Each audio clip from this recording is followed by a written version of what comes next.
First, I'd like to thank everybody for being here tonight at our business session. Kimberly, can you take roll, please? President Bill DeSmet. Here. Vice President Richard Lindsay. Here. Secretary Nick Combo. Treasurer Doris Leifert. Trustee Pierce McComb. Trustee Lisa Middleton. Here. Trustee Carrie Nicholson. Here. We'll do our customary moment of silence.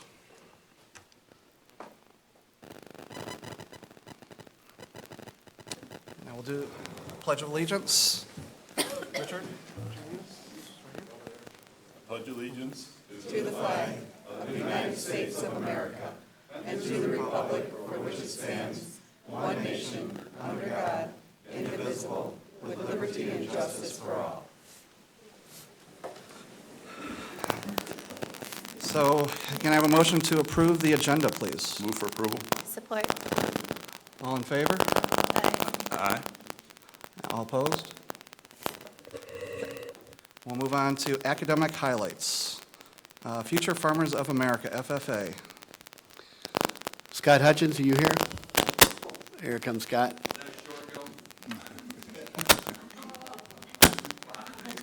Nice. Is there any chance at all that we can, so that my students, looks like they might be having a little bit of trouble getting here, can we try to flip-flop a few things to make sure Josie and Maria can join me? If not, I can do it. I think they'd be great. Well, let's see. Jason, are you ready for STEM? That'd be great. All right. Thanks, Jason. Let's rock, Jason. Hi, forgive me, I'm a talker, so I'm going to try to make this as quick as I possibly can. I'm sorry. Everyone, Mr. Jason Raditz. Hey.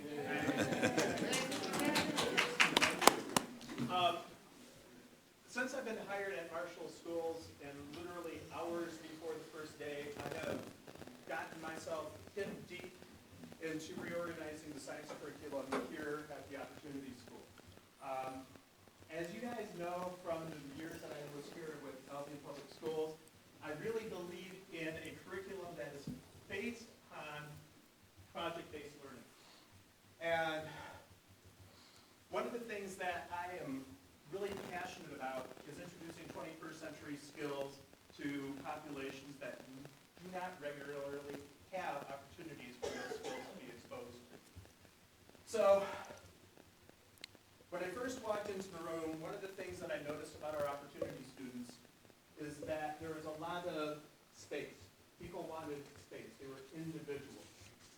And so what I tried to do from day one is break down those barriers and get people to work in a collaborative fashion. Simply by going outside with a measuring stick and measuring the practice field. And from there, we have moved on to encourage students to do other things that are unique to a science curriculum that you would find in, let's say, Grosse Pointe Woods, Traverse City, and other exclusive type school districts. Our current unit projects, and basically in the Opportunity School, our marking periods are basically a semester, or counted as a semester. So I have to go through a great deal of curriculum in a very short period of time. So what I typically do is that I have a 2-week unit. That unit is packed with one certain type of project. In biology, we use microscopy, DNA extraction, and bacteria collection. With anatomy, and you have some of the models right there, we use 3D modeling and the 3D printers to make, in this case, skulls, so that the students can memorize bones of the skull, and also skeletons. I want to get to a point where all of the classes are using the 3D printers and 3D modeling software. In chemistry, we have done things like build underwater robots to compare molality and molarity and buoyancy and density of liquids.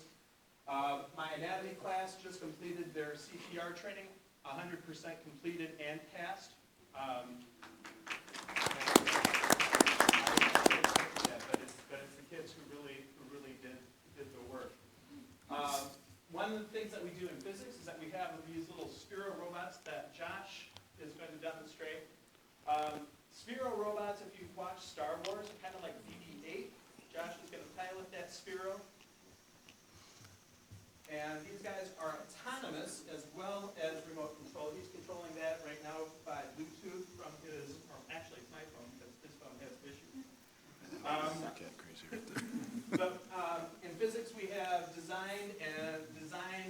virtual roller coasters. And eventually, we're going to be designing and launching 3D printed rockets in the spring. So there's a lot of excitement that is going on with the curriculum here at the Opportunity School. But as people know, I'm not one to sit around and let good things go bad. Salmon in the classroom, I put in for a grant from the DNR so that we're going to be growing salmon. From there, that is going to be the cornerstone of our ecology program, where we're going to be going down to the Kalamazoo River and doing water quality tests so that we can release our salmon into the Kalamazoo River and understand what's going on with it. That means that we have to do things like entomology, so that we know that our baby salmon are going to be in an environment where they're going to be able to thrive. With anatomy, I want them to design hydraulic arms for mussels. And eventually get to the point where we are designing and 3D printing plastics. There is a national program for that.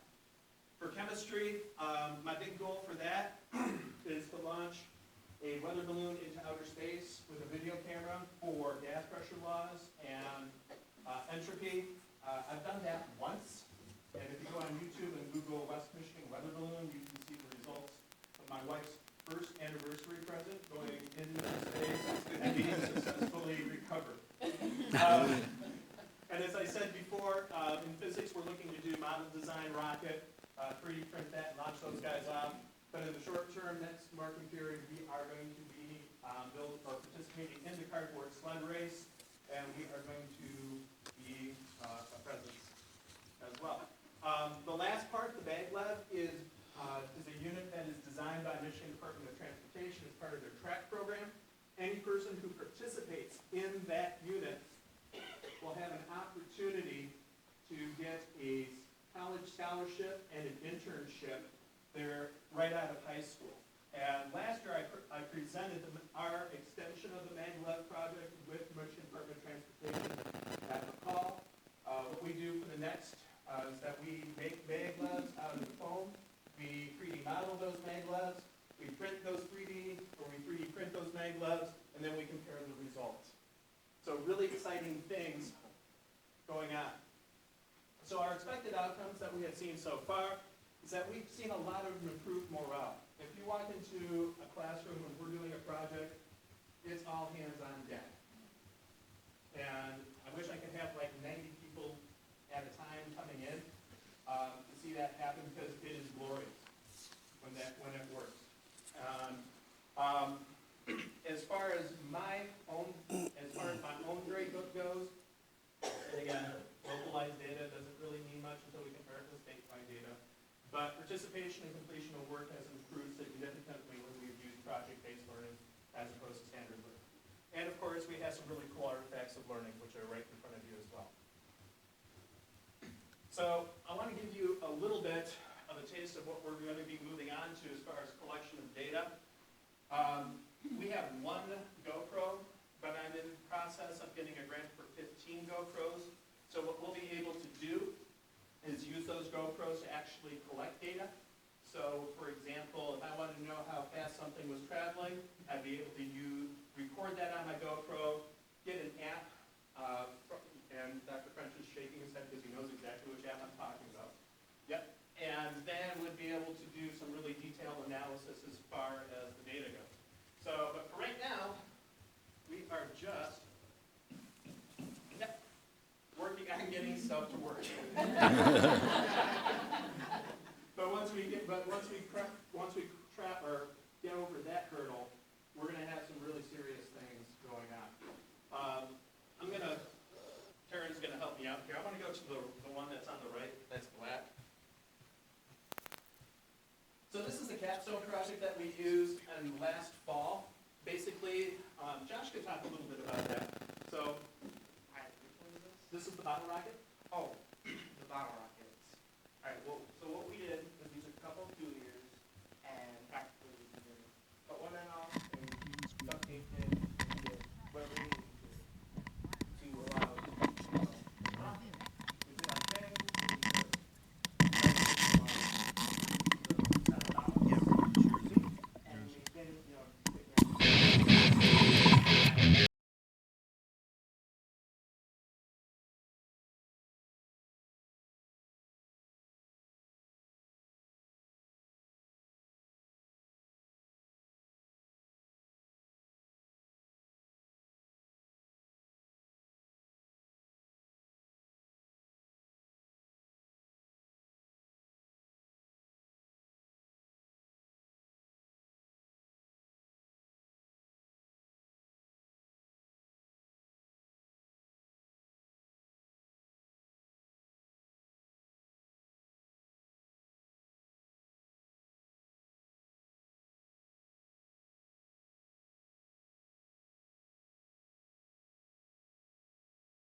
say that we were able to do from the top or the apex of the launch based on the rate or on the fall of 9.8 meters per second squared. Well, actually 1/2 meters squared, but hey, it's a little bit of acceleration between times. We were able to estimate the height of the rocket's fall. So some basic Newtonian physics added with a little bit of technology, a little bit of creativity and video editing, and we have something that's a really powerful artifact of learning. Great. I did have one plug, and I appreciate the board's time. So do I. I got one plug. Okay. Can you do walleye instead of salmon? I can see, because I also have another one going in for trout. Ah, very good. For trout. So we can have one tank of salmon and one tank of rainbow trout. Cool. That's I'm the good with best that. I can- Good, I'm all right. working on that.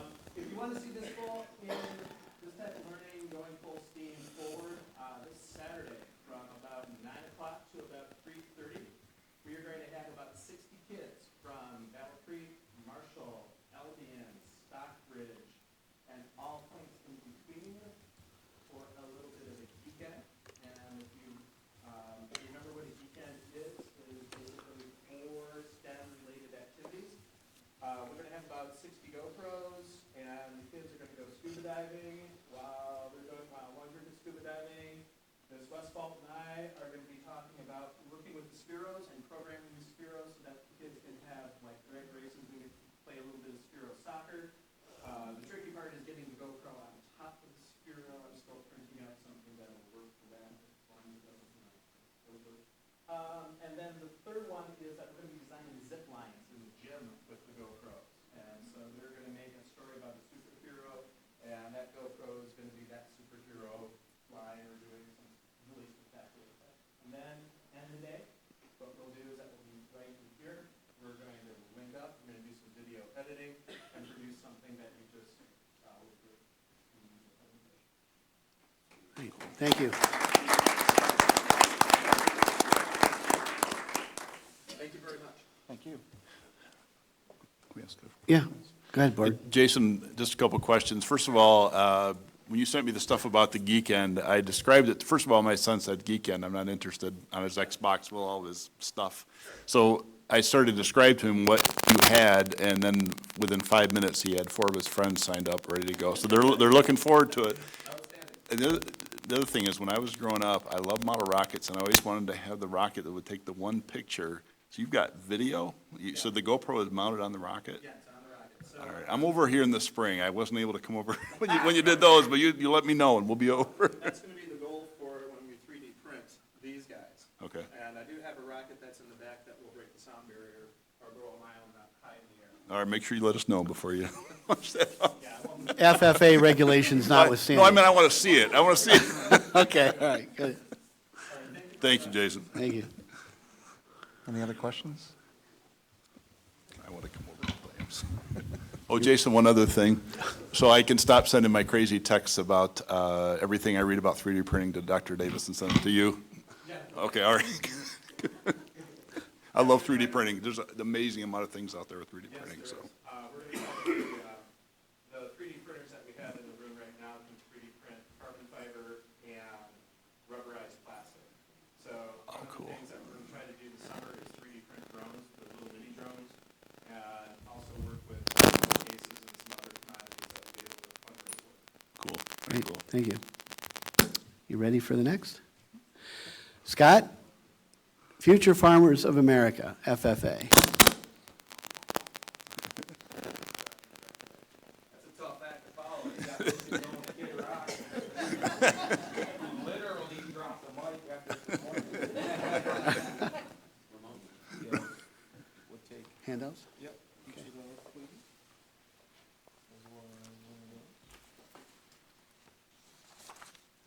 Well, my name is Scott Hutchins. I'm principal of Marshall High School.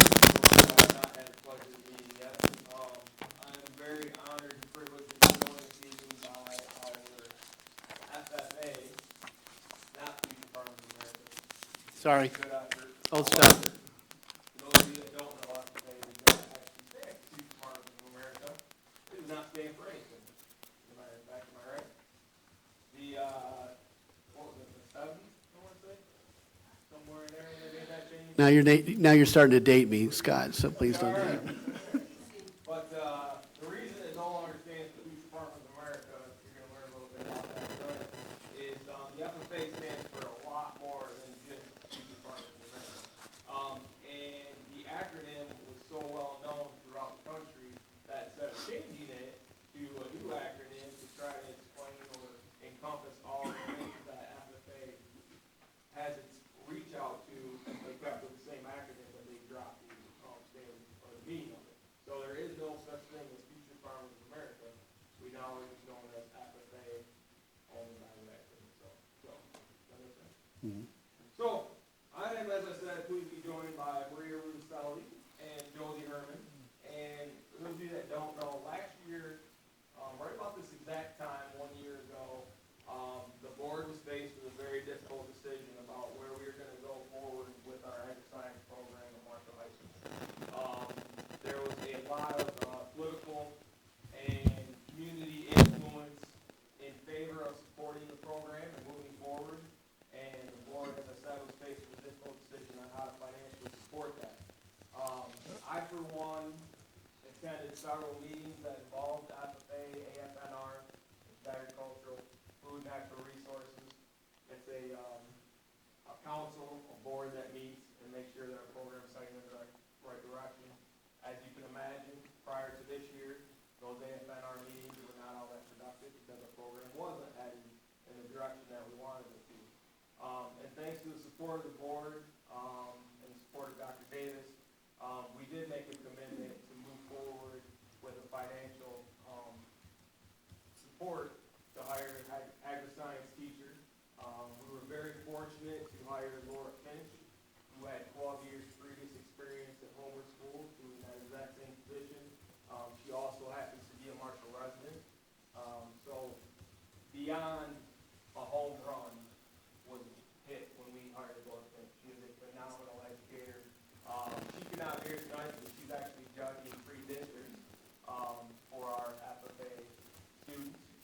These 2 young ladies happen to come directly from their competition, so I'm really appreciative of the fact that they went out and competed over at the high school. No, at, it wasn't, sorry, yep, 3 districts for high school, and then came their way out here to share a little bit about some of the highlights. So, as I said, I thought it was perfect timing to do the highlight about a year ago. The meeting wasn't nearly as positive about FFA as you can imagine. As I said, there was a lot of angst, a lot of concern throughout the community that we were about to lose the program. So we had a lot of brave individuals that spoke up, including Maria, which I was very proud of her, to be able to do that and stand in front of the board and fight for something that she believed in. And that's just one example of how powerful FFA is and how truly they develop leaders throughout. So they're going to talk to us a little bit more about what exactly FFA is and AFNR. I just want to give you a couple statistics before they get started. This year, we've got 132 students enrolled in our agri-science classes. Laura Finch, as I said, is currently teaching 2 sections of botany, 2 sections of biology, as well as an AFNR leadership class. So we've got a complete schedule for Laura. We had no problem filling that up. So again, just kind of supports that commitment that you guys provided for us. We have 47 Marshall FFA members officially listed on the roster this year, which is up from 32, which is outstanding. And we will plan on increasing in the next month with leadership content. Next, I want to turn it over to Maria and Josie to talk about some of the fun fall activities you participated in, as well as some other things that have been going on. Like Mr. Watkins said, we're from Marshall High School FFA chapter. My name is Tracy Herman. I'm currently serving as FFA president. I am Maria Rudicelli, and I am serving as the Marshall Chapter Vice President. This year, we were lucky enough to be involved in many activities. And a couple to name off, we were involved with the National FFA Convention, where 4 members, along with Mr. Hutchins, traveled down to Indianapolis, and we were involved with many sessions that went on, and we were able to see FFA members from all over the United States. We were even able to go to a concert and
Mondays.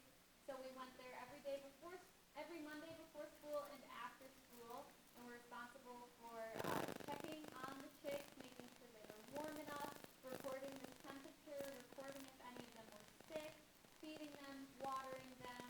So there was a whole list of things that needed to be achieved every morning and evening that was really able to teach some of the newer FFA members a sense of responsibility and achievement when we were finally able to take the chickens to contest and see how we played in the state. Coming up, we have the state fall leadership.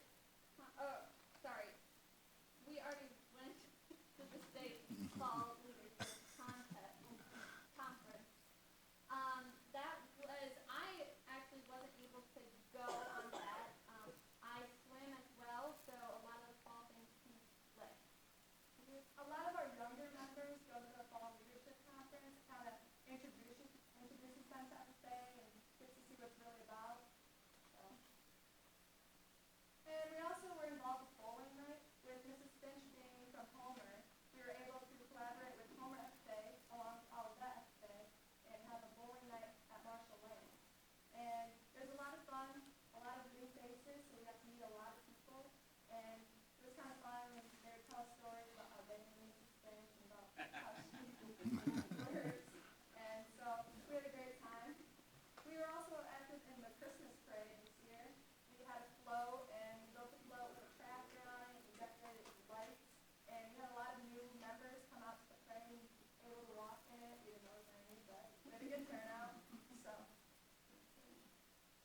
We were able to have two of our current state officers come and visit for the whole day.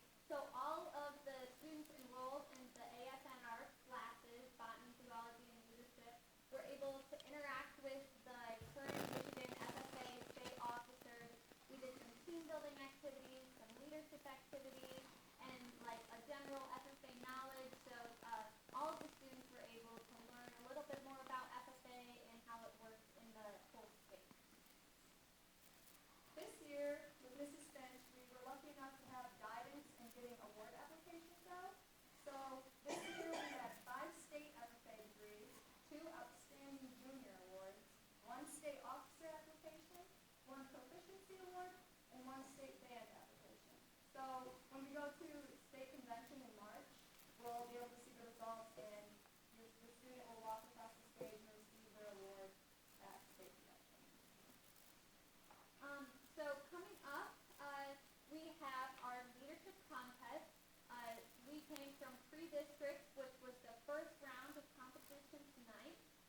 You have to place in the top 2 at each division to like move ahead. So pre-district for today from 3:30 to 8:30. So there's competitions going on right now, and students are showing the judges how hard they've worked on their competition. This is a leadership competition, so this is one of the parts of FFA that sometimes gets overlooked. It's not just about the farming, it's also about building the student, building the leader, and building there's competitions like job interview, where you put together a resume, and then you go in for a private interview with 3 judges, and they rank you according to the other participants. I participate in public speaking, and this year I did a speech on milk and pasteurization, and should we pasteurize it or should we not? Josie is a part of a demo team where you can like demonstrate something that's related to agriculture that that you can show off to the judges or something that you've learned.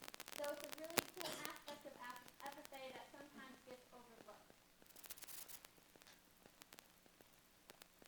We are also doing a community service project with Hot Tabs, and right now we're having a classroom competition of who can do the most Hot Tabs. And what we'll do with these is we'll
50,000 meals.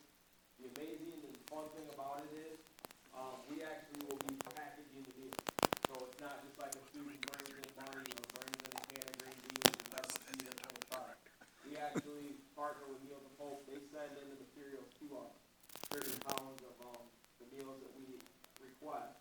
And then our volunteers will actually package the food. So whether it's, there's 4 different menu items: macaroni and cheese, oatmeal, a beans and rice dish, and a chicken and rice dish. So, for more information on that, you can email me, you can contact me. Again, my name is Scott Hutchins. You can find my email on the website. You can also go to Marshall, FFA, Meals of Hope, .Quintera.org. I'll have this available. But anybody that is interested in either volunteering, making a donation yourself, or putting us in touch with someone locally in Calhoun County that would be interested in partnering with us, we would greatly appreciate it. As I said, we've got a lofty goal of $12,500. But when I told Max and AIM our goal, they were blown away at what they could do with 50,000 meals. So that's going to reach all of Calhoun County if we get there. So hopefully you can support that. And in closing, once again, I'd just like to thank Dr. Davis and the board. You can see that the investment was well worth it.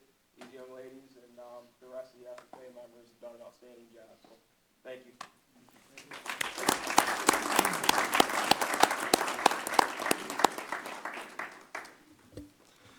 I know I was able to attend the national conference probably 4 years ago, and it really blew me away. I was one of the ones who thought it was Future Farmers of America. I wasn't sure what to expect, and when I saw the leadership and the public speaking, all the pieces that went with it, I was really impressed and, like I said, blown away. So thank you, and glad to see the program's going strong. Any other comments? Yeah, I would reiterate, very glad to see the program going strong. And again, the presentations that the students made last year were very impressive. I listened to a lot of people talk in 9 years of public service, public meetings, and they were by far the most effective people I've ever heard speak publicly. So, but they walked away, so they didn't hear that. So I'll tell them at some point. I think they got to get back to their They gotta go back, so. districts. Okay, now we're going to have members of the audience may address the board on agenda items only. Anybody that wishes to address the board, please, if you can use the microphone, and also if you can complete one of the green sheets and give it to Kimberly. And we're also asking if you can keep it to 3 minutes or less, please. Thank you. Hi, for anybody that doesn't know me, I'm Joanna Schultz. I am the middle school health teacher and president of the Marshall Teachers Association. Last board meeting, we brought some concerns to your attention, and I know that Dr. Davis and I have had some really good and meaningful discussions about those and are having a very positive conversation moving forward. I know he's already talked to me about what he's going to talk with you about, and just know that he and I are working really hard, as we do with all of the teachers, to continue to advocate for what is best for every child in the district, and maintaining a safe and nurturing working environment for teachers, because that's also our students' learning environment. So I just wanted you to know that we had good conversations in the past few weeks about moving forward. So.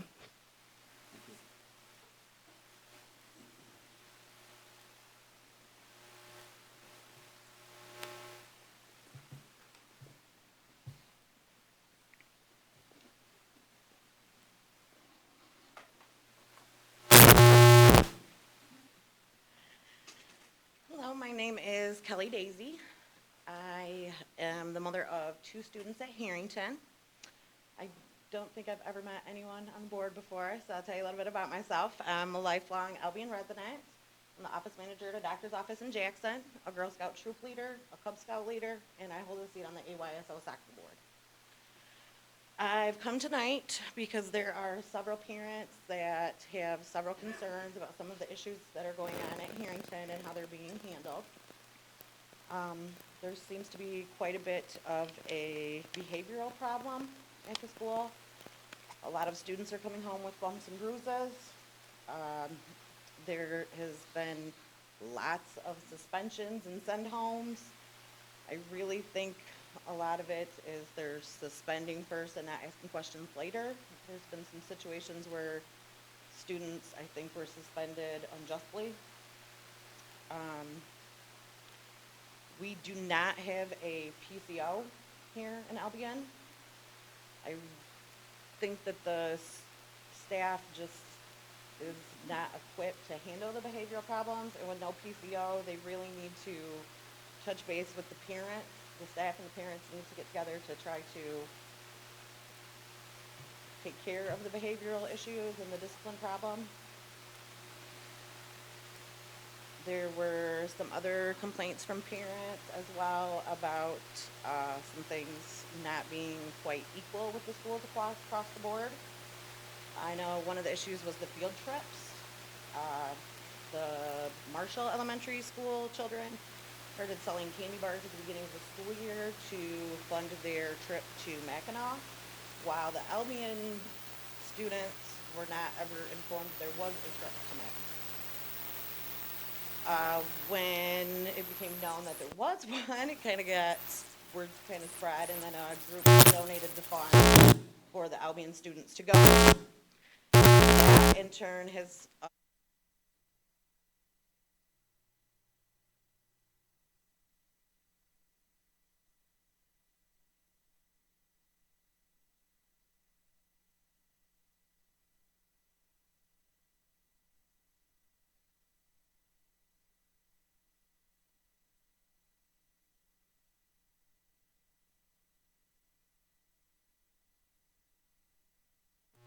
Thank you. thank you.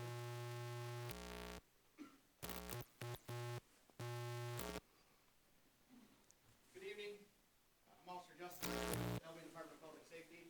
I'd like to thank you guys for allowing me to talk to you for just a moment. I'm passing you flyers. I don't know if the board's aware, the city of Albion has had a cardboard sled race every winter for many, many years. This event was typically ran by the Albion Chamber of Commerce. They are no longer hosting the event, so Albion Department of Public Safety, along with the city, have stepped up to host the event. So it's February 11th from 10 a.m. The sled design judging part of it will be at 11:15, and the actual races will start at 12 o'clock. I believe Jason said his students are going to participate in it, so come on out and check it out. I have a bunch of little ones. If anyone would like a flyer on it, I will pass them on. Thank you.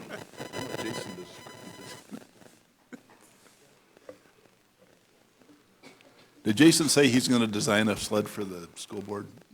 I don't know if he committed to that. Really big toboggan. It's a big toboggan. Anyone else like to address the board on agenda items only? Wasn't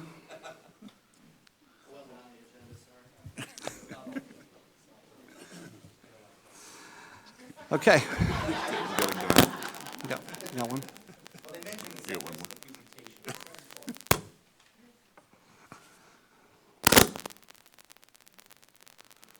I will get this completed. I'm sorry, I'm just coming in. But my name is Wanda Kemp, and I am also a parent of a Harrington elementary student. And I agree with the mother as far as the behavior issues. I've put it out there before. My son is one of those children with it. So I get letters sent home to me telling me how he's missing so many days of school, but it's not because I'm not sending him, it's because he's constantly being sent home. So I do feel something needs to be set in place to keep our students in school, because it's telling me in my letter how this affects his education. So when you're sending him home, or the school is sending him home, it is affecting his education. He is also, I understand his role in all of this as well. And my other concern is the bus, because there is so much problems on the bus. My son came home and told me that the bus driver almost got in an accident one day, and it was because of them. There needs to be bus aides on that bus, because the behavior problems that's occurring in the school is also occurring on the bus. The bus driver's, to me, job is to get the children to and from school safely, and she cannot do that with disruptive children, all the fights that's breaking out on the bus, the bullying that's going on the bus. So there most definitely need to be something done about that because I feel our children are being put in harm because of the bus driver. I'm not saying they're not doing their job, but there's no aids on there to prevent certain things from going down that's distracting the driver. So I think that's something that needs to be put in place extremely quick and fast before it's the woulda, shoulda, coulda incident. Thank you.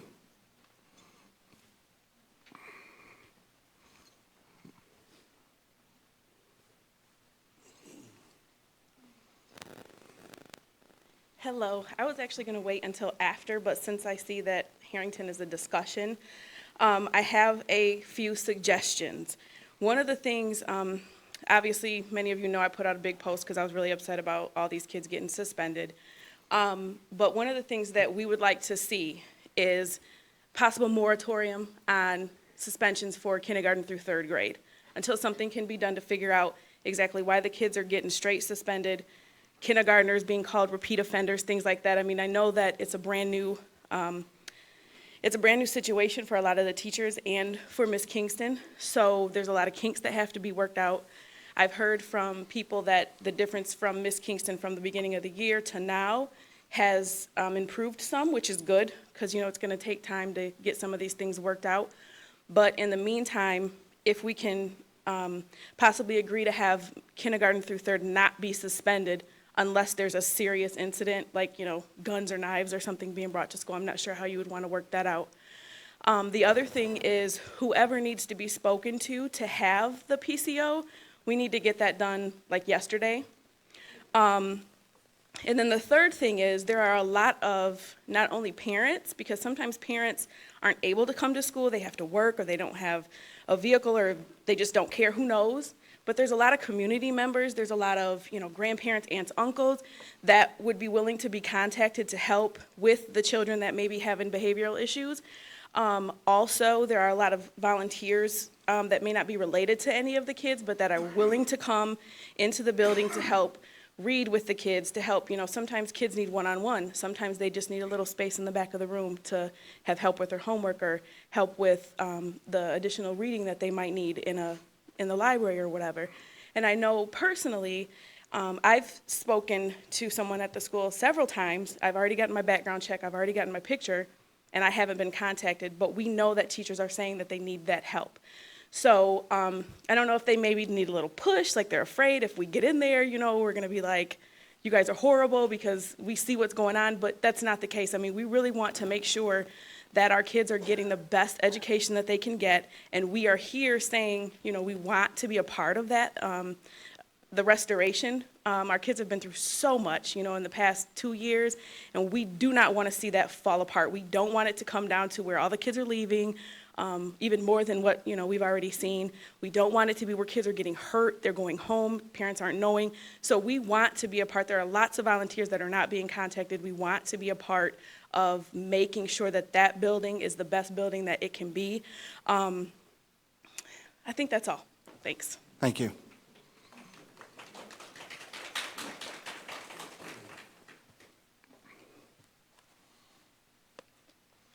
Hi, my name is Felicia Coates, and I have 4 children in Marshall Public Schools. And I keep hearing people speak up about the PCO, and I can honestly say, since the middle school kids transferred over to Marshall Public Schools, I've been trying for the PCO, so roughly almost 2 years. I spoke to people, I've emailed, I've called, left messages, so it's out there. Also, this no homework thing, that's new to me as a parent. I'm used to children bringing homework home. And with elementary at Harrington, they do not bring any homework home. So I'm feeling like, how am I able to know where my child is at? Why do I have to wait to conferences to see the work they're doing in classrooms? I don't understand that. Now I have a good relationship with my son's teacher, which is Ms. Gilman, because she's taught my other children. So me and her have a relationship, but I'm not sure with the other parents, but I heard the same thing. No one has homework. So how are you able to give my son, I'm gonna speak for my son, how you able to give him a grade, but you can't show me where he's at? That makes no sense to me. And another thing is, my son had a couple of behavior issues, and I've been promised a meeting with the principal since November, and I can honestly say I don't even know what she looks like. I've never met her. I understand people are busy, and I know my face is familiar. I shows up at both elementary school and middle school all the time. I'm a involved parent. So I feel like we keep saying Harrington, but if they're supposed to be a family, supposed to be a group, and they're supposed to be part of Marshall Public School, I'm feeling disconnected as a whole. Thank you.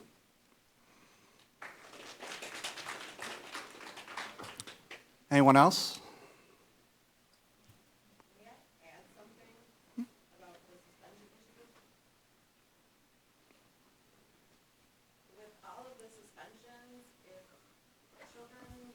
Ma'am, we're recording it, so With the suspension issue, with all of these suspensions going on these children's records, if your family were to move, you would have a heck of a time getting your child into another school with all of these suspensions on their record. Same goes for school of choice. If you decide to pull your child from Marshall schools and go somewhere else, you're gonna have a heck of a time getting them in there because they have all these suspensions on their record. There are children out there with multiple suspensions, and these are little kids. Thank you. I know Randy has an update on Harrington on the agenda, so I'm sure he'll address some of these issues. Now we're going to move on to the report of the superintendent. Start with special recognition. Thank you. We have two hires we want to mention tonight. Excuse me. Brittany Horvat fills the position of noon-hour supervisor at Hughes Elementary. Ms. Horvat is currently attending Southwest Michigan Virtual Academy. We neglected to have Adam Prater on the list before, but he's been working with us at Harrington Elementary. Adam Prater fills the position of fifth grade teacher. Mr. Prater attended Spring Arbor College, where he earned a bachelor's degree with a major in social studies and a minor in elementary education. Mr. Prater obtained his master's degree in curriculum and instruction through the University of Phoenix. And that completes our new hires. Next is School Board Recognition Month, January 2017. This comes around every year at this time, and we want to welcome Dr. Carrie Nicholson for coming on board with the board. Appreciate that.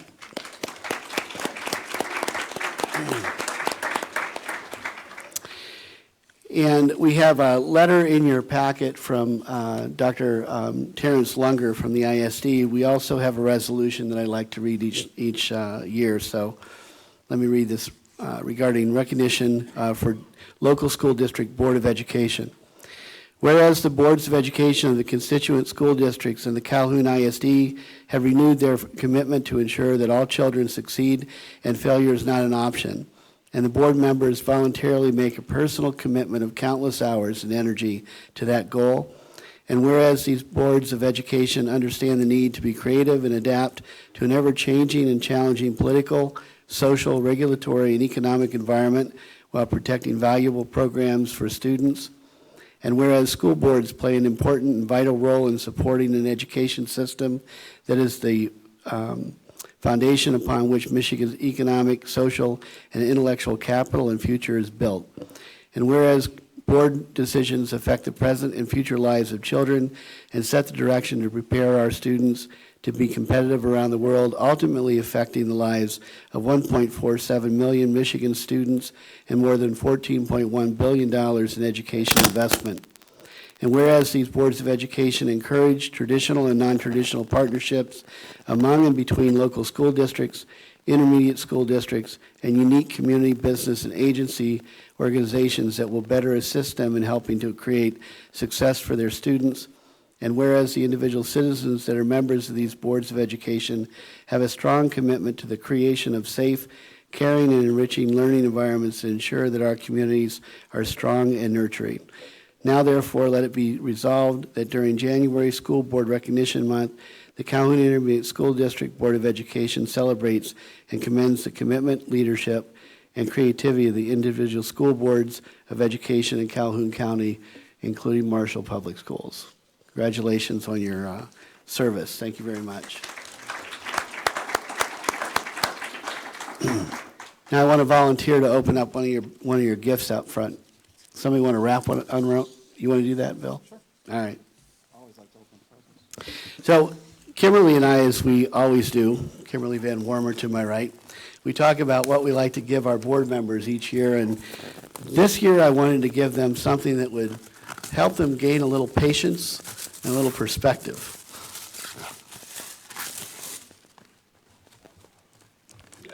No.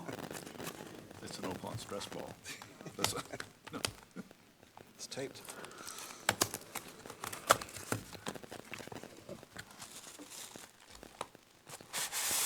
Something from Dark Horse? No. Is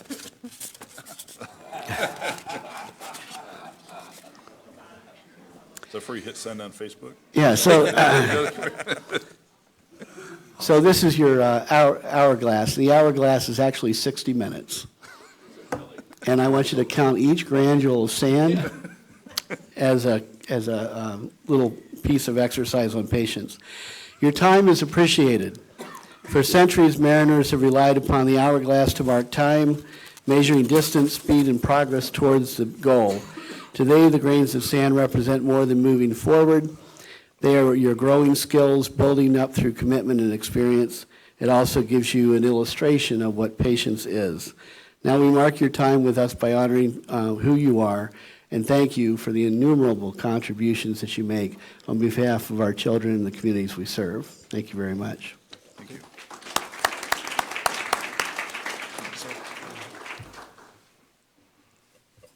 Very cool.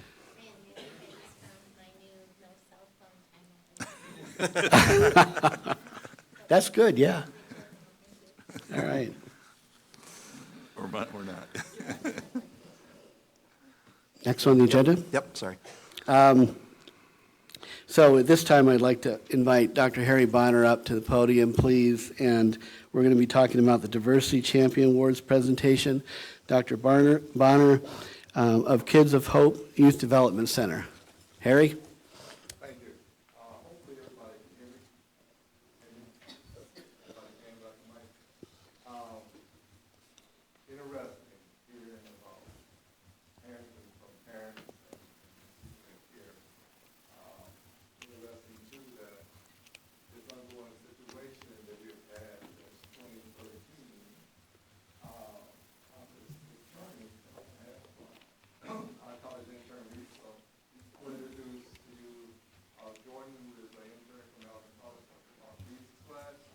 She's going to read something to you that I want you to think about and understand that this process that we call a journey is something that involves a lot of us, and it definitely involves my agency, who works constantly with some people I'm going to introduce later with these diversity chapter awards. So, you want to read this?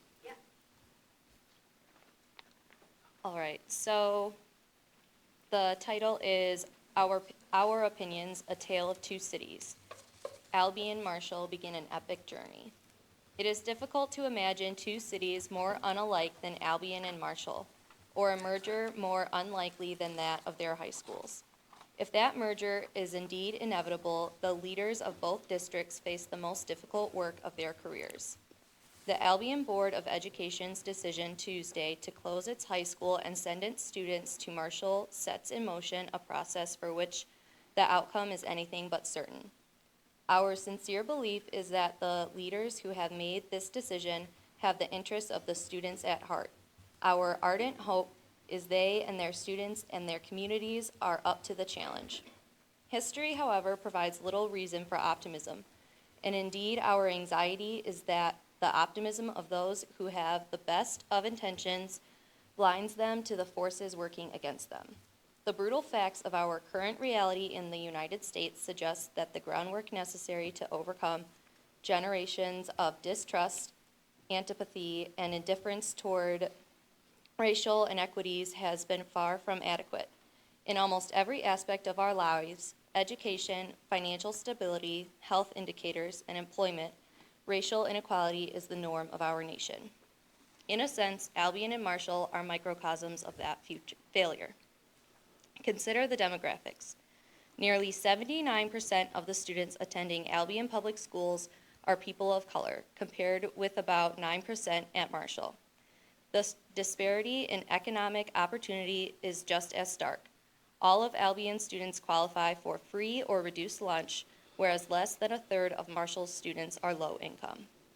What exactly does that mean for the merger of the two high schools, and more importantly, the students themselves?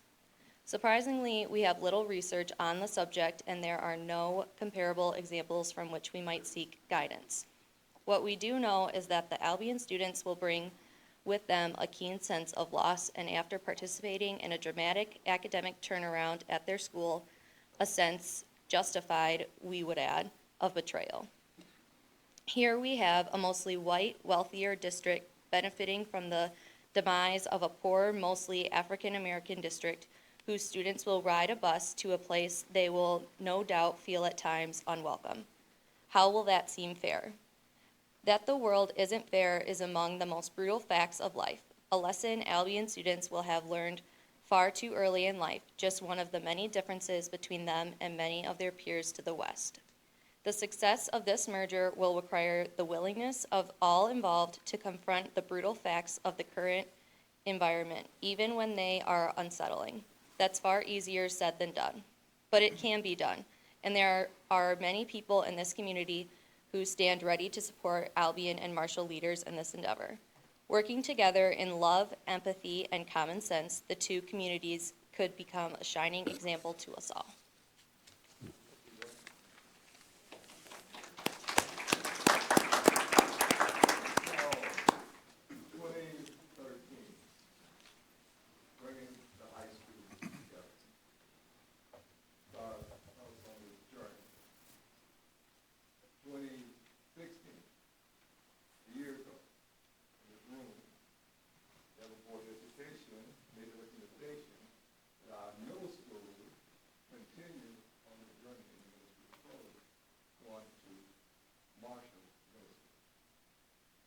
That I'm going to present today is because of my observation and my staff observation on working with Marshall Middle School staff. Remember now, I direct the agency. I'm not a volunteer. I direct a nonprofit 501c3 mentoring program that is a well-organized drug prevention education program. Not volunteer, even though we utilize interns like Joey, who is the director of the education program for sixth graders at Marshall Middle School, every Monday, Wednesday, and Friday. We there, they introduce Roger Armstrong. You understand?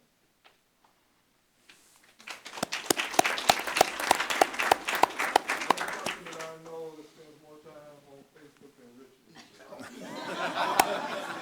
Is that possible? I don't think so.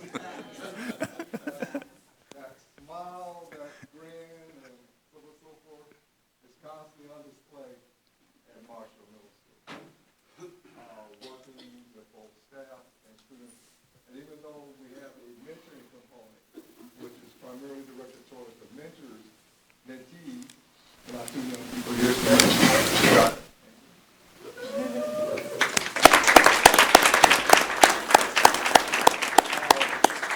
The rest of our students that are part of the mentoring program are away to seventh and eighth grade basketball. These are functions.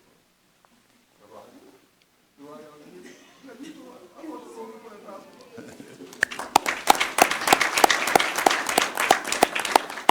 Ryan is another one of our eighth grade leaders. The rest of our young people, I couldn't quite convince them to come off the basketball court in there to come in here. So I left them in there, so they're probably more happy. But to say this about this, a journey between two distinct communities. Anybody that say that's not so, I don't know where you've been. Albion and Marshall are very different, but at the same time, they also very similar. We are awarding Diversity Champion Awards to middle school staff for what my staff and I has observed as their effort to help on this journey full of empathy and love and caring. I met the principal, Dave. Here, please come up. I met him in this room. The article that you have in front of you is one of our students who sat with Dave and several other students, I think Shashai was part of that meeting, and Angel, to talk about, I don't want to go to Marshall Middle School. Nobody asked me if I wanted to go to Marshall Middle School. Okay? And Dave said, if you come, we would do everything that we can to help you to be successful. So I'm thinking, you haven't worked with Fataya before. You haven't worked with Shashia before. I have very energetic, strong-minded young people in our program. They need to be shown how to utilize their skills in a positive way. So Dave, you want to speak about how you met that challenge? Yeah, I sure will. Harry, thank you so much. Really, on behalf of Marshall Middle School staff, and I see a lot of our teachers here, I'm going to give a shout out to Mike Leafhead. Where'd you go, Mike? Because he was a huge part of our hard work from last year. We are still on this journey, and as Harry talked about, it is a journey. You ask any Marshall Middle School student, this year has been much better. This first semester has been much better than what we worked through second semester last year. But it was that hard work, that dedication, the commitment. The staff wanted this. We are blessed to have the opportunity to collaborate with Harry, with the mentors, with the additional staff and personnel that you have provided us at the middle school to make it much more successful for students. You can come in anytime and see that our kids are learning. They are working hard. There's a lot of growth, and the homework, hate it. It's good for you. But it's happening, and the kids are actually doing the work. We've put together some challenges for students, academic, behavioral challenges, goals. It's part of our teacher evaluations. They have embraced it. They have really worked hard to find ways to connect with students to make it much more successful. I've said this before, and I've said it in this room even when we were, we wanted this control, this opportunity to enter the collaborative agreement last year. There's no perfect school district out there. There's no perfect school. But I can tell you that as a staff and as a district, we are committed to continuing that journey to make this Marshall Middle School the best that it possibly can be, to set up all students, doesn't matter who you are, all students, whether Albion resident, Marshall resident, school of choice, come on in. Our doors are open. But it's with the dedication and determination of our staff and the support that this board is providing us. And Harry, Elijah, love seeing you every day, or every other day. That's nice. Dave? It's that commitment that's making us much more successful. And I appreciate you recognizing our hard work and diligence, because it means a lot to me personally, and I know it means a lot to our staff. Can we ask all those that are from the Marshall Middle School, please stand up and be recognized and congratulate for the great work that you've done. Please do that. Mike, get up.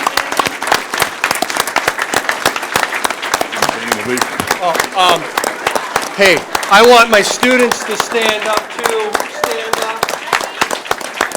Ivy. Hey, can I see middle school parents stand up too, please? Because you are a big reason that we are as successful as we are too. Please.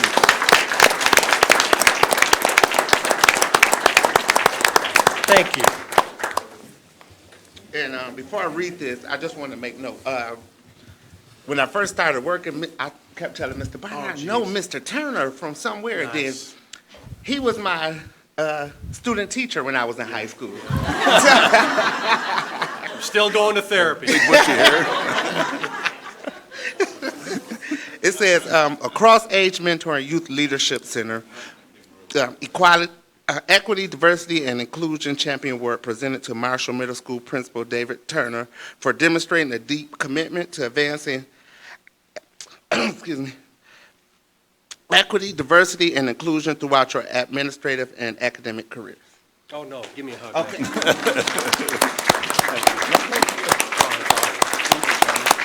Yeah. Oh, you want me to get donuts tomorrow now? So he gives me this award, now I have to get donuts tomorrow. Nice. No, Wednesday, You got it. not tomorrow. Wednesday. Oh, Wednesday, my bad. The next person is Tara Inatuck. And after Tara would come some members of the staff that we work closely with. Tara, I think Mike skipped out on us. Last year, when I used to visit the middle school, it was always in turmoil. You know, it was always room full of people, angry students, and so on and so forth. So what I said to Dave, I said, you know, Carrie and I, Sheila, we working on the analyzation thing and so on and so forth, so I don't have time to actually be here. He said, well, I tell you what, if you are willing to come here, we'll give you an office for you to work with the kids at. And he kept his promise, and he did. And that's the reason why we're there Monday, Wednesday, and Friday. So then, this fall, met this young lady. She carried the magic name, Ignatuck. Anybody from Albion knows what that name means. Okay, so I didn't know how and what she explained all that to me, but I'm gonna have her introduce herself and Elijah read hers. But the difference between success and failure a lot of times is leadership.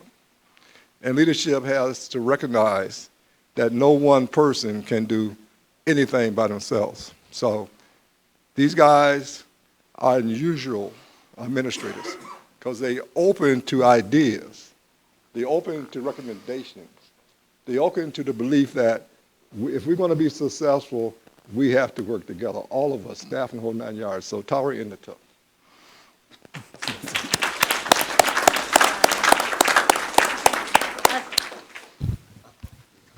Thank you.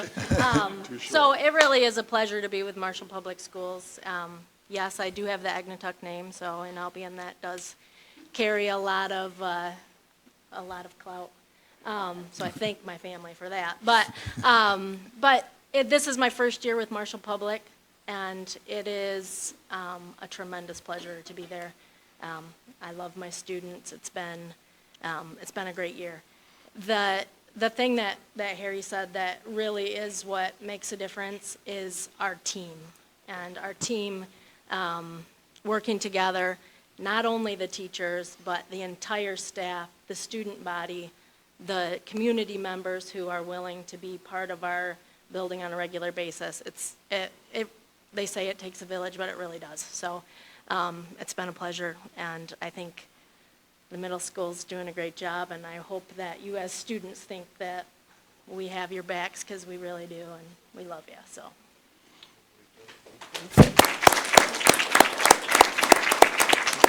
And, okay, I know I have a story for everything, but actually, and it seemed like we don't, but we always dressing in the same color, so I said, And we don't even plan it on Facebook, we just show up this way.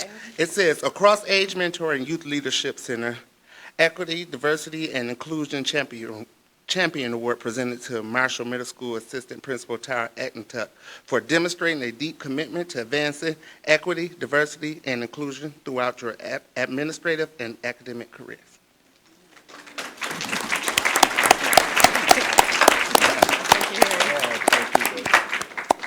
The first thing that I would like for the administrators to do, I think Ms. Coates was here. Is she still here? She is. Okay, where is she at? Raise your hand.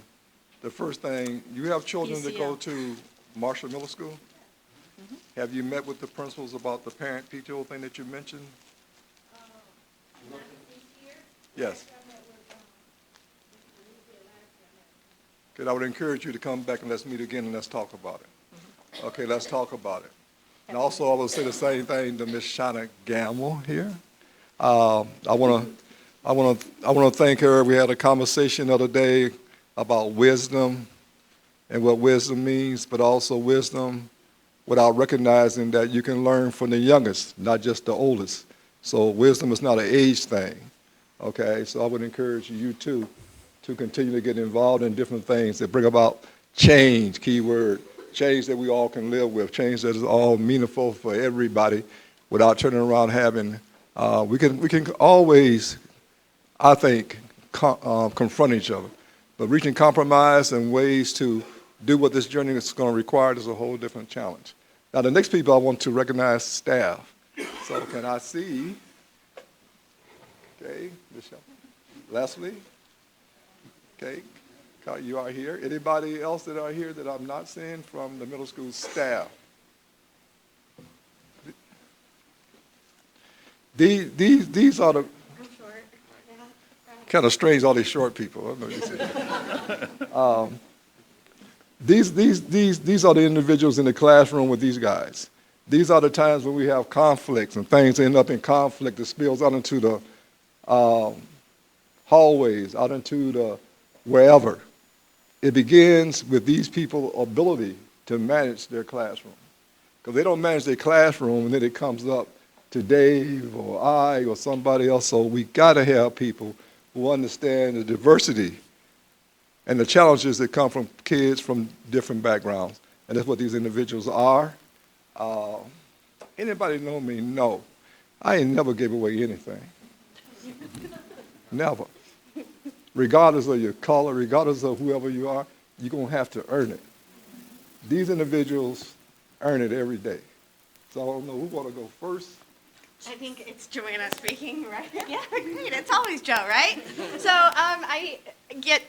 I'm short, okay? Sorry. It came from my dad. Since I can speak on behalf of all of the teachers, we do really cherish each one of our kids in our classrooms. They mean the world to us. When we talk with them, or when I talk with my kids, I run the peer helpers program, and actually Zariah is one of my peer helpers. She's like, oh man, I'm not gonna tell you stories, it's okay. Sorry. I always challenge them, how can you make the world more awesome? And how can we think locally, or think globally, and look at what we can do every day in our classroom through treating each other with kindness, with respect, with understanding, asking each other questions, so that we know and we can understand each other. That's one of those things that has been really important to me, and I hear that in the other classrooms in my building as well, where my colleagues and I are always trying to hear a conversation and really hear what our kids are saying to us and saying to each other. And just know that when they are in our rooms, they are our babies. Like, I taught elementary school for a few years, so I got the kindergarten teacher thing going. But they're mine when they are in my room. Those are my kids. They are loved beyond measure, and I know that that is exactly what I see in every other classroom that I walk into at Marshall Middle School. Those are our kids, and we love them, every single one of them, for all of the amazingness that they give us each day.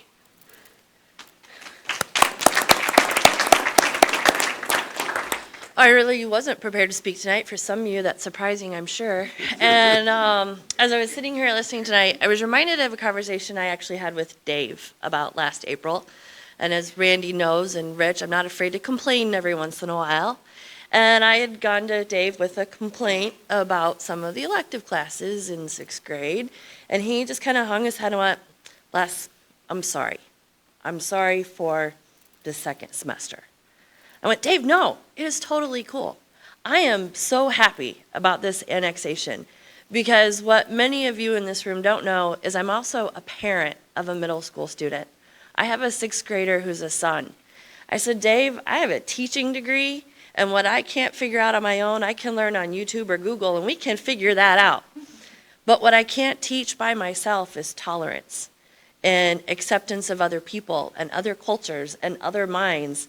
And what a wonderful experience it was bringing all these schools together so that when my son came home with his frustrations, or my sweet friend Josiah this year, or Angel come to me with frustrations, we have a community to help these young people learn through that and grow through that so that our kids don't have to face diversity when they're our age, or when they go to college for the first time, or when they go to their first demonstration over the weekend, because I think those are going to keep growing for a little while. But I think that has been what is so great about this, is we haven't just been able to share our education with the students that we received, but all of our education was enhanced in ways that we couldn't measure with test scores. So I'm really appreciative of the two communities coming together, because you helped me teach lessons to my children and wonderful conversations in the car that we haven't had. And also, we've got a new word in our household. I think every sentence now ends with bruh. Because, bruh, that's how it's going to end. And so thank you all to being open to that and to share your community with us.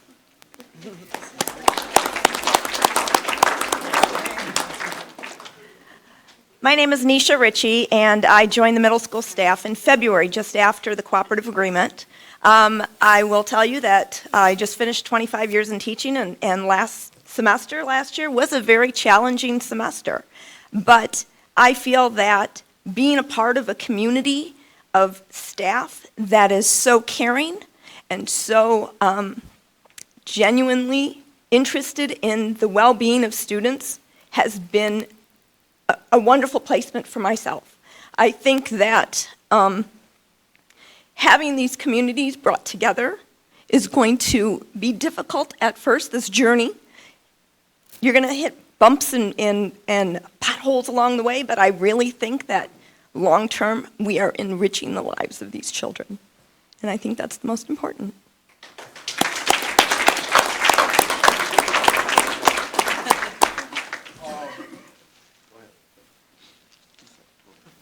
Across Age Mentor and Youth Leadership Center, Equity, Diversity, and Inclusion Champion Award presented to Marshall Middle School staff and administrators who have demonstrated a deep commitment to advance equity, diversity, and inclusion throughout the educational programs, athletic programs, and buildings.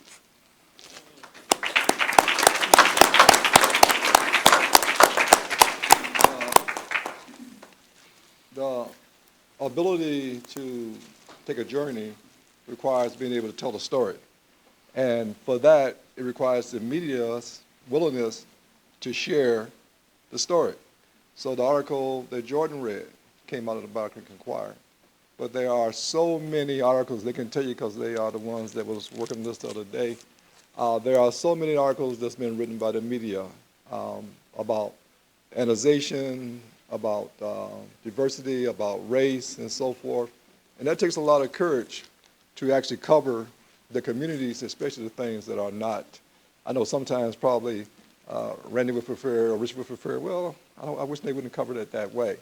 And I would agree to a point, but at the same time, it has to be covered. The story has to be told. So for that, the next award would go to the advisor and chronicle.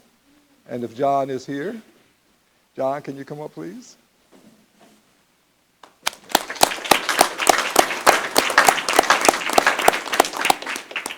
In 2010, the mayor of Albion and I, in case people forget, this journey that we talked about in 2013 actually took shape in 2010 when transforming Albion. So in 2010, we talked about transforming education, transforming the community because we were struggling. We were losing students, we were losing money, whole 9 yards. And it didn't seem like what the parents were talking about, that people was not addressing those issues. So in 2010, we talked about transformation. John came over and covered the story in 2010. And now we're in 2017. We still are transforming, but we are transforming in a way that I think will benefit the whole region and benefit our community in so many different ways. Things change. Whether we want to or not, things change.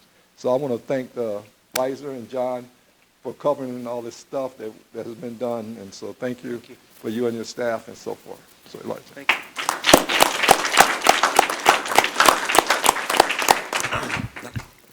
Across Age Mentor and Youth Leadership Center, Equity, Diversity, and Inclusion Media Award presented to the advisor and chronicle staff for your outstanding commitment and high standards to report stories on equity, diversity, and inclusion within our community.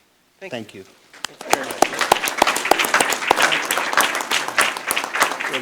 The last award that we have, recorder, who's here from the recorder. I saw Michelle. Is Kathy here, or had to go? Sure.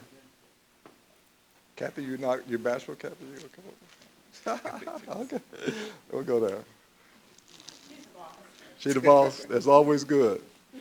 The recorder, I've been in business 40 years, and the recorder has always covered the things in my career. I get a lot of awards for different stuff. A lot of people wouldn't even know if it wasn't for the news media coverage that I get. So the boss here, and remember that's Kathy's words, not mine now. we're going to present this award to the recorder for the excellent coverage. Yes, I have. I spent a lot of time with the recorder. So with that, again, closing for this part, that the media is extremely important to our ethics story, extremely important to the model of education that we're trying to build. And again, the challenge is there something better, something more effective, something that's going to benefit our kids today, tomorrow, next week, next month, like the Bill Albion Fellows Program and those kind of things? Is there something like that? Present it. Put it on the table. I was telling Sean another day, competition, I'm a former athlete.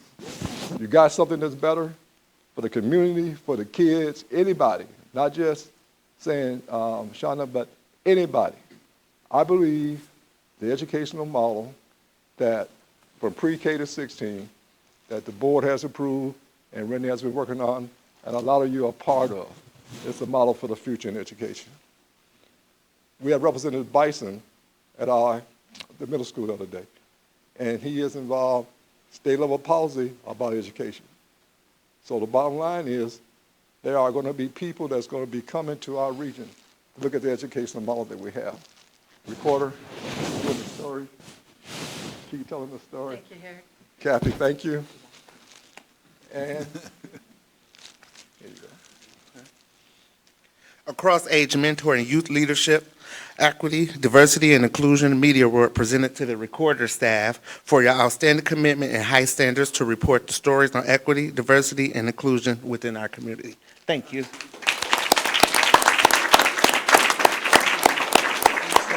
So in closing, last year, these awards went to the board, and Randy and Rich, because you start with policy and so on and so forth. This year, as we worked at the middle school, and I can guarantee when we started working at the middle school this fall, we didn't really know what it was going to be. Okay, I know what it was, but didn't know what it was going to be. So the diversity awards, it was earned. This year it came from the work done by staff, done by administrators, but also I want to thank Kimberly, because a lot of times I go in when Randy is out wherever and say, Kimberly, I'll either lead this for Randy or whatever. She's been great. And also my cohort in so many different things, Dr. Carrie Nicholson, who is new to the board. And but Carrie and Sheila and I and others have worked diligently to continue to raise education for our kids. I will be interested in questions. Oh, somebody mentioned to me somebody that we forgot. I forgot. Our public safety officer. Okay. Our agency is a drug prevention education program. That's what we license for. But we do drug prevention education in a different way, and we do it in the mentoring aspect. We also do it by forming relationships with people like Officer Ivy here and so forth, who is very, very instrumental and part of the staff at the school. And again, I don't know if there's been a model that's been looked at, but this is the model, and I'm going to say it so you understand it. The model is, again, a collaborative effort between education, and that means teachers, administrators, counselors, so on and so forth, a public safety position like an Officer Ivy, and a nonprofit agency that has relationships in the community and so on and so forth with someone like Elijah, and then we have the ability, Albion College, and have interns like Jordan here, and I cannot forget my cohort Heather here, who follows me everywhere. Doesn't want to speak, but she does follow me, and without her, we couldn't do some of this. So anyway, I want to thank the board. I want to thank the audience, and I would again say, if you're not doing something that's involved in making it better, if you haven't come to the middle school, and we have been turned down or whatever, then say we didn't do our job. We haven't been there. And you see the people that we're not doing whatever. But also we'll say the same thing, if people are willing and want to help the parents, take the help. You can't do it by yourself.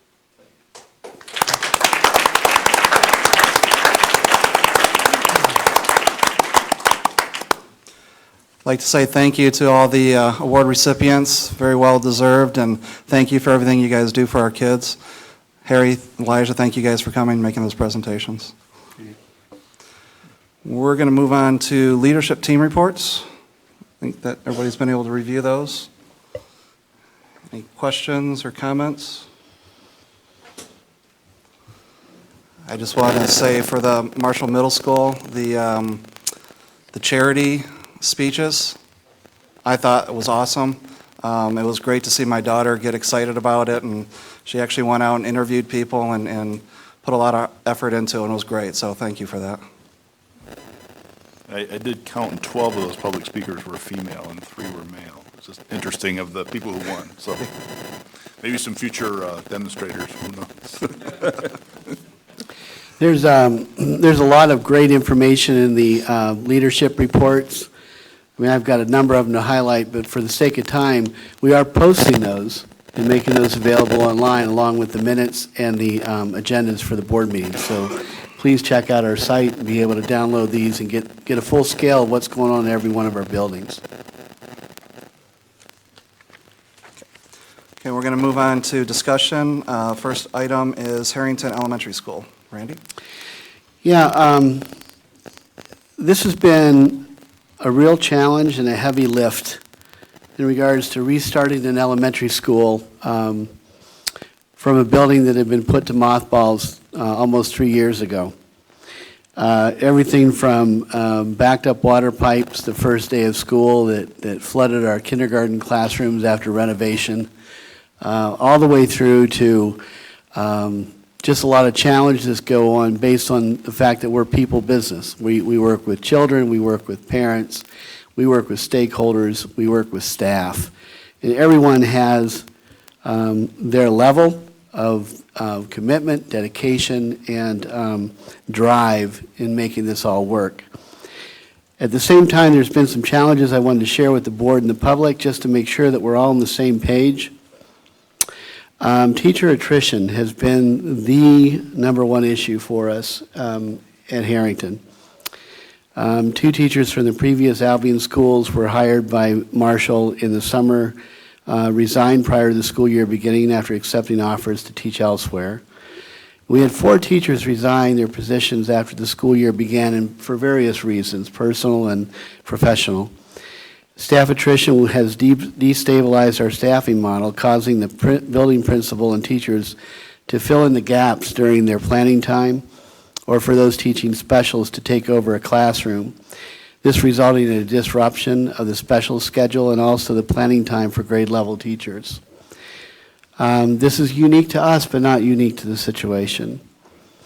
We also had a lack of substitutes. Compounding the situation was the critical shortage schools are already experiencing across the state of Michigan.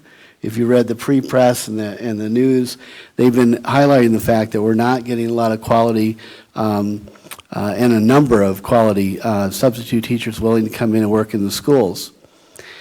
In particular, it's been difficult for us to get substitutes to accept an assignment at Harrington. Even though we raised the daily rate for substitutes going to Harrington versus our other buildings, there just was not enough resources to be able to fill the positions that we had open.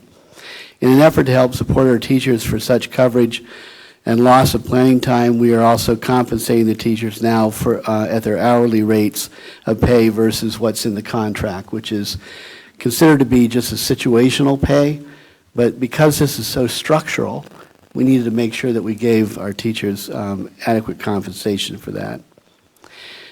The hiring process. Our HR director, Lisa Iyer, and all of our central office have been highly involved in the recruitment and hiring process. Thankfully, we're cautiously optimistic that we will have a new teacher within the week for our 4th grade opening, if all things go well. We also have another candidate reviewing our 5th grade opening. And on top of that, we have authorized 2 certified long-term substitute teachers to be hired at Harrington for the remainder of the school year. One will work directly with the 4th grade classrooms, and one will be a floater to fill any absences left unfilled and to add support whenever we are at full staff. These long-term certified teachers will be paid at almost twice the daily sub rate. And so we expect to be able to recruit some really quality folks to come in and help us finish the year out. Building supports. Paraprofessionals are often overlooked in the impact that they have in our teaching and learning environments. Paraprofessionals are critical supports to Harrington, both in the classroom and during more unstructured times like meal times and recess.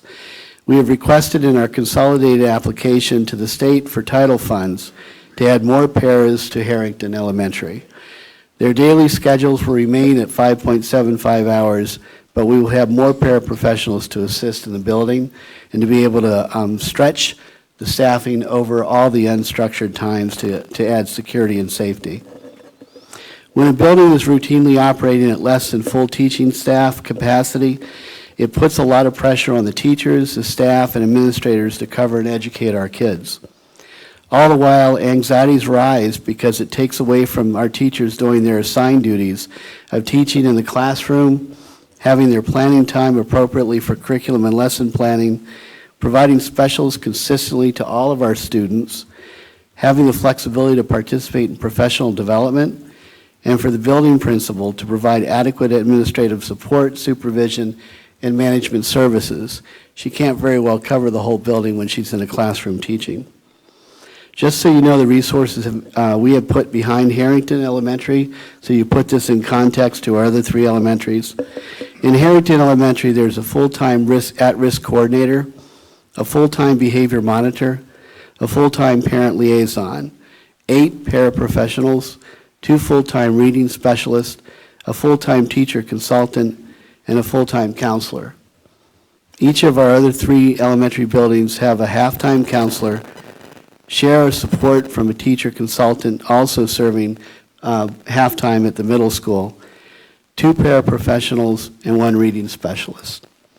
So you can see the resources that we put into Harrington are significant, and still we have disruption and we have issues about staffing. It is a heavy lift when you take a new elementary school and start it. We talked about this being a 2 to 3 year project to stabilize. We are totally dedicated and committed to being here and making this work to the level that we expect all of our students to learn and all of our teachers to be able to provide that education. Equity and access, there was a comment made by one of the community members, a parent, about equity and access in regards to activities and so forth. We are committed to being sure our kids at Harrington have the opportunity to participate in every district-wide curricular and co-curricular program we offer. I said that before we even started, and I'm still banking behind that. Programs like the Positive Behavior Intervention Support, PBIS, the Big Zoo Lesson, the overnight trip to Mackinac, Spring Sing, and so forth. Due to the challenges the startup of a new building and elementary school inevitably brings, the timing of some of these events already on the schedule could not align with what we were doing with Harrington. And we are committed to making sure if they didn't participate, they will participate. That's been a direction that I've been giving my administration and making sure that our staff understand that's in front of them. The timing of these events could not be aligned, but they will happen before the end of the school year. So I just wanted to let you know that we understand it's a stressful time. It's the middle of a year. It's middle of the year is always a stressful time for any educator. It's a heavy lift and it's a big push. It's worthwhile. We're committed to it. We're dedicated to making sure this is successful.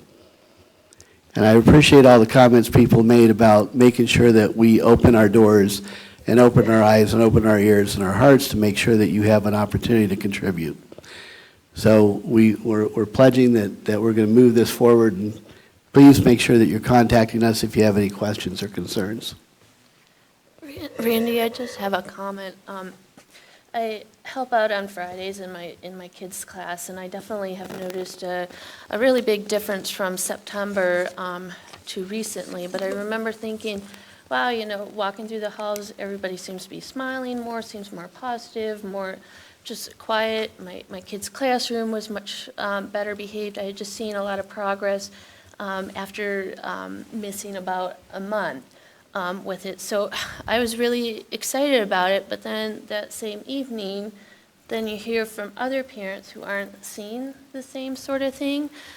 So I have some students that say, hey, this was their best year, that they love class. I seen a student today who was disappointed because they were sick, and I told them they could not go to school. But then I also hear a lot of the turmoil, I think more in the classes where you have the teacher turnovers, the fourth grade, the second grade, definitely had more difficulties.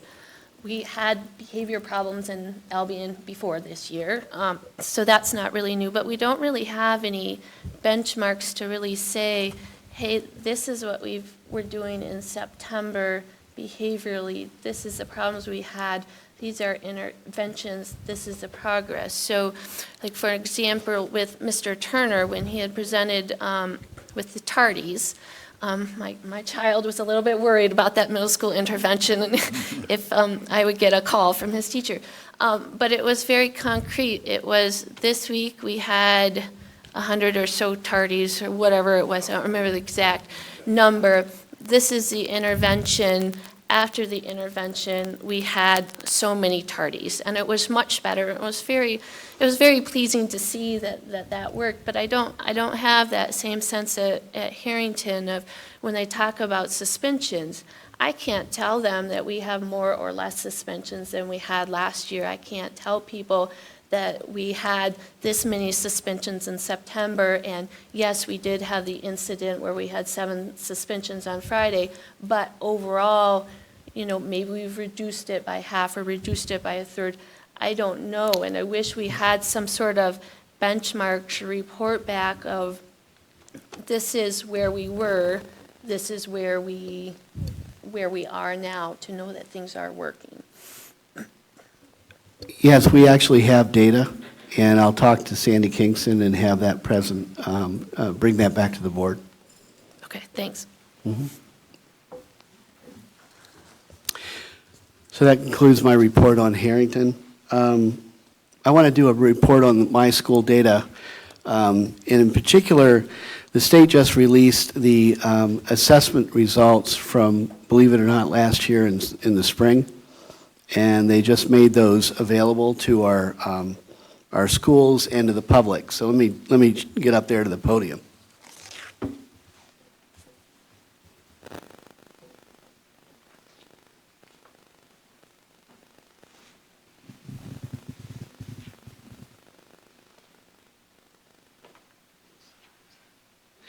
This first slide is about proficiency summaries. And I'm not going to get into a lot of details about all the data that's behind how they get these scores, but I'm going to share a few things with you. First off, the assessments that go across the board are ELA, which is English and reading, mathematics, social studies, science, Marshall Public Schools score, and Albion Community Schools score, because it was from last year. They also do this color coding thing. I'm not really enamored by it, but that's what they do. So in the first row underneath the heading, all of Marshall Public Schools students had green proficiency, which is the highest, math, social studies, and science, and had 100%. According to the cut score, and I can't tell you exactly what that cut score is, but all Albion Community Schools had green in ELA, green in math, green in social studies, and green in science, which was 100%. That's pretty exciting when you think about how we started with Albion Community Schools the year before that. The bottom 30, and we're talking about how they're doing, they were red in all 4 categories, and we had 0% hit the cut score for proficiency. But of course, by definition, they are the bottom 30. And the same thing with Albion Community Schools. The next row is Black or African American students at Marshall Public Schools. They were red in ELA from last year's assessment, green in math, green in social studies, and green in science at 75% proficiency. The Black or African American students in Albion Community Schools were green in ELA, green in math, red in social studies, and in the science, because of the level of assessment we do, there weren't enough students to be counted towards that goal. But overall, they had a 66.7% proficiency. With Hispanics in Marshall, we had green in ELA and green in math. And of course, they weren't assessed in social studies and science with 100%. And in Hispanics with Albion Community Schools, they had less than 30 of this disaggregated group, so they weren't reported out. For white students in Marshall Public Schools, they were green across the board at 100%. For white students in Albion Community Schools, they were green across the board for 100%. Economic disadvantage, Marshall Public Schools was green across the board at 100%. In Albion Community Schools, they were green in ELA, math, and social studies, and they were red in science.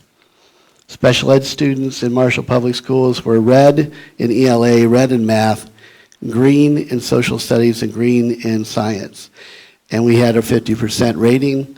And then special ed in Albion Community Schools, their number was less than 30. So the results of that could not be reported. Oops, sorry. Building performance within Marshall Public Schools. Gordon had an overall color rating of yellow at 68.8%. Hughes had an overall color of lime at 75%. Walters had an overall color of yellow at 62.5%. Marshall Middle School, yellow at 71.4%. Marshall High School, yellow at 76.2%. The Opportunity High School was yellow at 70%. I want you to take a moment for that one. The Opportunity High School was yellow at 70% on the assessment. Marshall Public Schools district score was yellow overall at 70.6%. And folks, Albion district score was orange at 52.2%. But what does that mean for us? So of course, the lowest is red and the highest is green. And you see the spectrum there on that chart. Then they calculate top to bottom. And in top to bottom, they take a look at growth. They take a look at overall proficiency. They take a look at all different dynamics relative to socioeconomics. Gordon had a state ranking in the percentile at 58%, meaning that 57% of the schools in the state of Michigan were under that score, and 58 or higher were where Gordon was. Hughes was at 29%. Walters was at 63% percentile. Marshall Middle School was at 32%. Marshall High School was at 72%, meaning that only 28 school buildings across, or 28% of the school buildings across the state were higher. Albion was at 10%. Folks, 10% for Albion to move up from lower than 5%. They were moving in the right direction. Kids were starting to learn. The methods that you implemented, that Jerry Lynn Harper Williams and the board took on, you were starting to move the needle, which is really exciting. Let me talk about gap for a second, which is the final column. This is a gap between our low 30 and our top 30. The gap is 35% for Gordon, 48% for Hughes, 19% for Walters, 9% for the middle school. That's incredible that our gap is closing that much. It used to be on average, because I've been reporting gap between low and high since 2009, it used to be on average like 26 points on average across the board. Marshall High School at 22. And then Albion was at 48% between the low and the highest performers. I don't know what the state's going to do with these assessments. There's There's a little bit of statistics in there that kind of get convoluted, because how could one school be at 29 percentile overall for the state and get a lime color? Well, that's because of the level of growth that's going on. Hughes, at the same time that this got rated, also worked themselves off being a focus school, which means they started showing the growth and the change in gap. So there's a lot of complication involved in this. I don't know where the state's really going to go with this next year, but we're really excited about the fact that we are moving the needle. The percentiles have changed considerably for us since we started doing the M-STEP and doing it electronic for the first time last year. And so we're going to see how we do this year. I think we're preparing our students for some really good successes coming up. Anybody have any questions at all on that? My school data. Anytime you have any questions about percent of economically disadvantaged or performance or anything like that, get on mysschooldata.com and you'll be able to download anything you want about our buildings. All right? Thank you. Thank you, Randy. Thanks, Randy. Okay, we're going to move on to the consent agenda. So we have minutes, the disbursements, the two employments that Randy talked about, and you want to read the background on the out-of-country trip to London, Dublin, and Paris?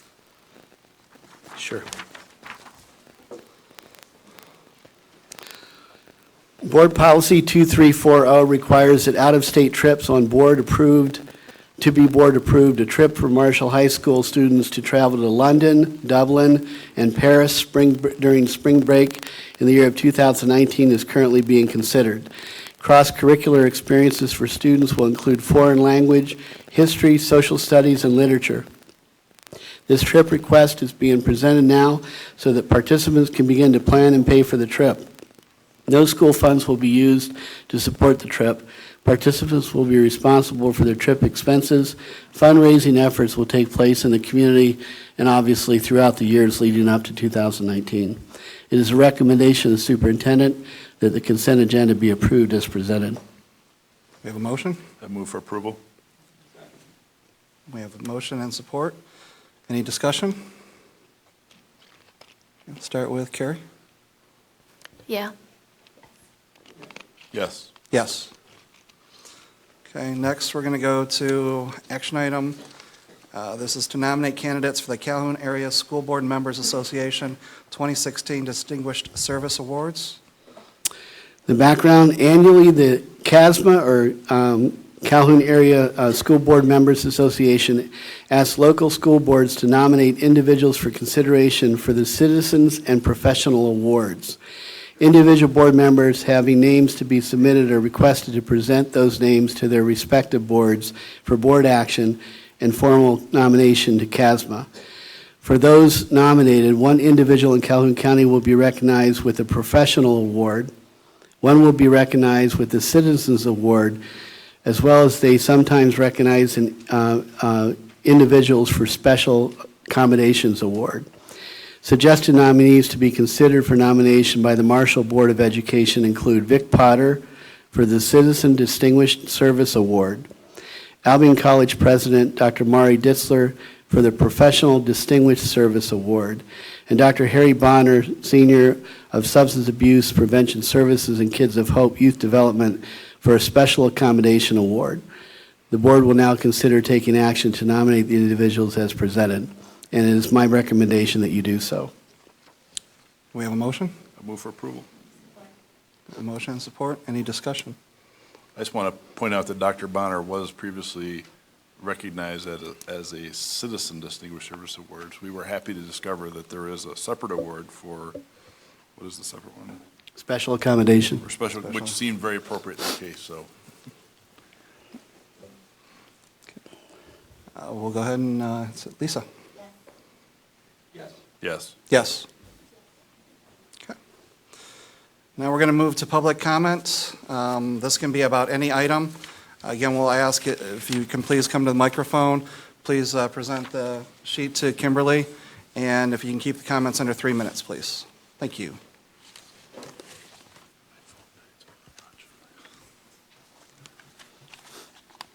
Good evening. I'm Kelly Fitzpatrick. I'm an 11th grade English teacher at the Marshall High School. and I'm here on behalf of the MTA as an executive board member to recognize our school board. You'll find cards in your packet made by our middle school CI classroom to thank you for your discerning spirits, because really, as a parent and as a teacher, saying no can be hard, and I think we've learned that saying yes can come with great responsibility, and we just sincerely appreciate your time, your service and commitment. So, thank you. Thank you.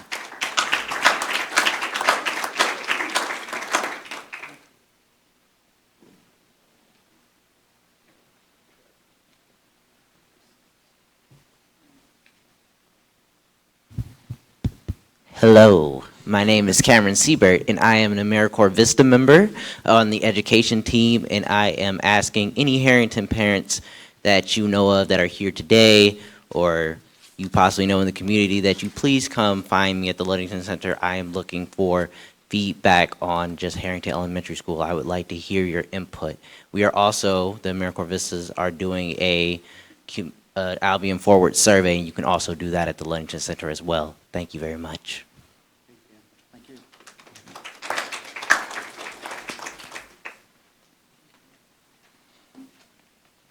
I'll get my green form in a second, Kimberly. So I've been in the district for 16 years, I can say since the last century, long before I had kids. And one thing that is safe to say is when I started so long ago, we had a superintendent, we had an assistant superintendent, we had a business officer, we had a principal or two at every building, and we were a small mom and pop shop. And now, thanks to Dr. Davis and the board, we cover from one end of Calhoun County to the other, but we've actually cut back on personnel. Linda, you're doing an amazing job on a part-time schedule, but you can't run the whole district and the curriculum by yourself. And I hear these Albion parents speaking tonight about what the Harrington buildings don't have, and I've experienced that myself as a parent of a Hughes student. All the other kids in the district were going to the zoo, but not my fifth grader at Hughes. And so I know what it feels like when the other kids get opportunities that your kids don't get. And Randy, your plate is full. The board's plate is full. There's times I don't know how Dave gets sleep because he's responding to my emails at 2 o'clock in the morning and then giving me a hard time about the next day, let alone Linda's job. And I also agree with the Albion parent who said sometimes you don't know how your kid is doing in the elementary school until you get that report card or the parent-teacher conference. I can't tell you how my kids have grown in the district. My son has been here since 2nd grade. I can tell you how he raises against arbitrary benchmarks, but I can't tell you what his growth is. I can tell you his 6th grade teacher said he was an A student in math, but the state said he was below proficiency. So what I am asking is that the board take some time over the spring. It's a time for regrowth, rebirth, reexamination, reflection. Consider expanding Linda's role. It's not a job for one part-time person. It's probably a job for 2 full-time people. And we need a district-wide assessment. Randy, I've not been shy about this one at all. We don't have anything that shows growth from year to year. Dave, thank you for piloting one this year. And as a teacher, it would be so helpful to see what benchmarks the kids have mastered, which ones they haven't, and to have something that shows growth, not just in the middle school, but all the elementaries, and I know the high school too. So that's my true request, district-wide assistant, and please get Linda some more help because she can't do this all by herself. Thanks. Thank you.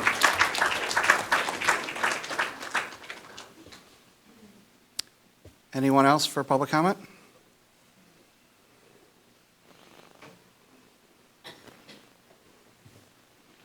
Kimberly, I'll have to get you the green thing later. Anyway, what I wanted to say is, most of you know me, I'm Mike Behrman, and I've had exchange students in the past. Well, I have an exchange student again this year. The first time I've had a daughter that is actually tall. None of my kids ended up tall. They all ended up short. She's almost 6 foot tall from Germany. Very, very bright. But she also tells me that Marshall is challenging.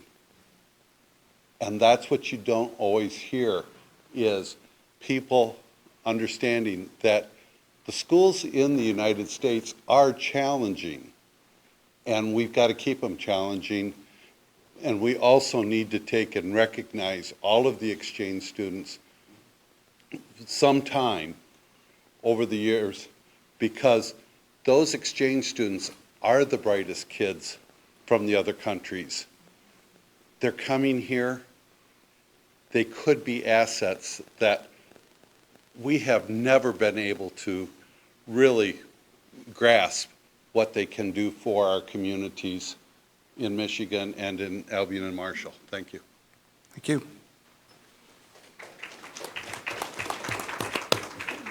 Just have to do a shameless plug. Absolutely. Middle school staff, actually, Vicki Banfield started this whole thing. She said, hey, Dave, what's the possibility of us taking the 7th grade to see Hidden Figures somewhere? And I said, well, as long as you can find the funds for that, because it's and I will tell you, I saw the movie on Sunday. It is truly an amazing movie on many levels, talking about, well, the struggles in the 60s and 70s, the women and lack of recognition for their intelligence and importance in growth, their influence with NASA. It was a very powerful movie for me, and I know that it will be a very powerful movie for all of our students and staff as well. It's another way for us to reach out and have a better understanding of some cultural diversity and the power and impact that all unique individuals in our society have been able to impact. So anyway, Vicki asked us, how do we make this happen? I said, you find the money, we're going to, not a problem. And then 8th grade wanted in and 7th grade wanted in. So I called Mike Lowndes, who's our Bogar, he owns the Bogar Theater, got us a great rate. Our PCO stepped up to cover it, and then Katie Demarest, who manages our box tops. So make sure you saw the plug for box tops. Give those bad boys, because that helps pay for things like this. So tomorrow at 7:40 in the morning, 7th grade is going. At 10 o'clock, 8th grade is going. And then on Wednesday at 7:40, 6th grade is going. If any staff member or a board member would like to go, I've got room. He's actually made it work so that both theaters are available. So 7:40 in the morning or at 10 o'clock, meet me at the Bogar. Okay? Thank you. Cool. Thank you.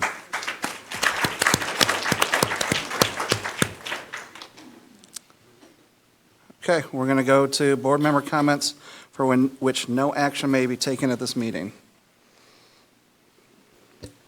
I just have one for those of you who would like to support the Marshall Athletic Boosters. They're having their annual dinner and cash draw on February 4th. Great way to support all of our students in their athletic endeavors. And I know that there's still tickets available. There's only a certain number that are being sold. So please support the Marshall Athletic program. Going fast. I'd like to thank everybody for coming out. It's quite a crowd, and it's nice to hear that there are so many parents that want to be engaged. We did have a PTO at Albion. Every year, there are fewer parents, and it disbanded because there wasn't enough parent involvement. There was 1 to 3 people showing up and not a lot contributing. So I am glad that people are interested. If you want to work on it, just send me an email. My email is on the board website, or just talk to me afterwards. We do have the book fair. I'm planning with the reading specialist. Happy to have anybody involved. So, just let me know.